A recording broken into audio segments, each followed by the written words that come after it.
সুপ্রিয় দর্শক, আসসালামু আলাইকুম। এখন আমি অবস্থান করছি নাটোর জেলার গুরদাসপুর উপজেলার খুবজিপুর বিলসা এলাকায়, এবং আপনারা দেখছেন যে বিলসার এই রাস্তার ধারে যেই অবৈধ স্থাপনাগুলো ছিল, সেই অবৈধ স্থাপনাগুলো কিন্তু আজকে উচ্ছেদ অভিযান চলছে প্রশাসনের তরফ থেকে। এবং আমরা দেখছি যে প্রশাসনের পুলিশ এবং প্রশাসনের লোকজন সবাই কিন্তু এসে এই জায়গাটিকে পরিষ্কার করছে এই জায়গার সৌন্দর্য বর্ধনের জন্য।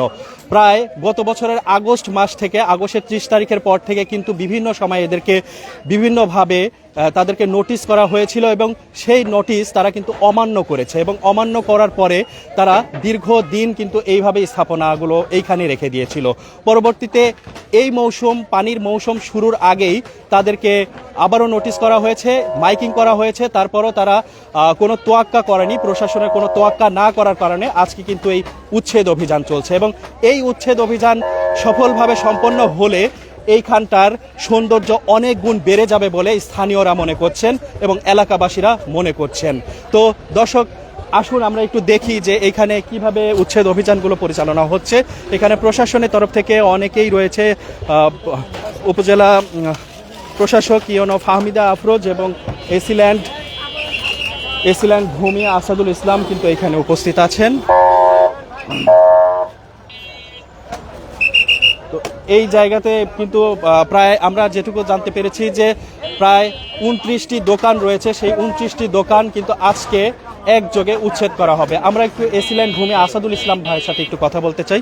আসসালামু আলাইকুম। আজকের এই যে অভিযানটি চলছে আপনাদের, এই অভিযানের আপনারা সাধারণ মানুষদের প্রতিক্রিয়া কেমন পাচ্ছেন?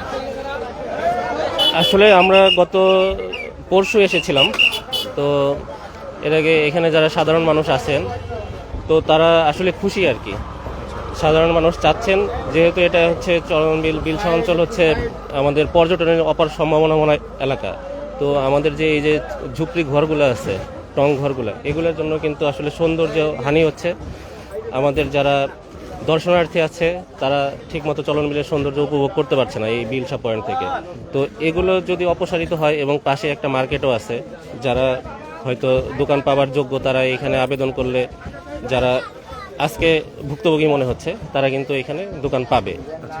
তো আলটিমেটলি ওনারা ক্ষতিগ্রস্ত নয়।